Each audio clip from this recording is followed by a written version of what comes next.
நீங்க இன்டர்நேஷனல் கால் பேசுறது இல்லீகல், பொண்ணுங்க டிரைவ் பண்றது இல்லீகல், ஜீன்ஸ் வியர் பண்றது இல்லீகல், ஹேர் கட்டும் சில ஹேர் கட் பண்ணா அது இல்லீகல். இந்த பேரெல்லாம் வைக்க கூடாது, இந்த பேரை மட்டும் தான் வைக்கணும். உங்களோட ஹியூமன் ஸ்டூல் மனித கழிவை நீங்க கவர்மெண்ட்டுக்கு தந்தே ஆகணும், இல்லைன்னா நாங்க எக்ஸிக்யூட் பண்ணிடுவோம். இப்படி எல்லாம் சொன்னா உங்களுக்கு எப்படி இருக்கும்?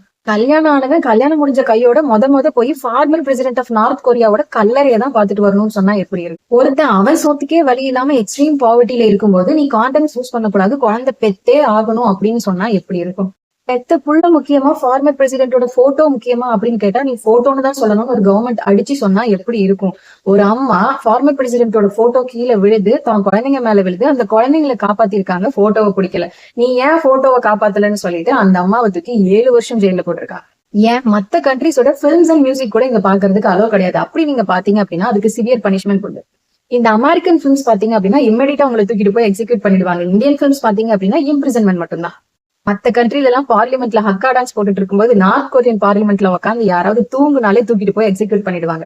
இது இந்த நார்த் கொரியாவோட டிஃபென்ஸ் மினிஸ்டருக்கே நடந்திருக்கு. ஹியோன் யாங் சால் அப்படிங்கிற இந்த நார்த் கொரியாவை சேர்ந்த டிஃபென்ஸ் மினிஸ்டர் பார்லிமெண்ட்ல தூங்கிட்டாரு அப்படின்றதுக்காக அவரை தூக்கிட்டு போய் ஆன்டி ஏர்கிராஃப்ட் கன்னை வச்சு ஷூட் பண்ணி கொண்டு இருக்காங்க. இந்த மாதிரி ஒரு கண்ட்ரில நீங்க இருந்தா எப்படி இருந்திருப்பீங்க அப்படின்னு கமெண்ட்ல சொல்லிடு.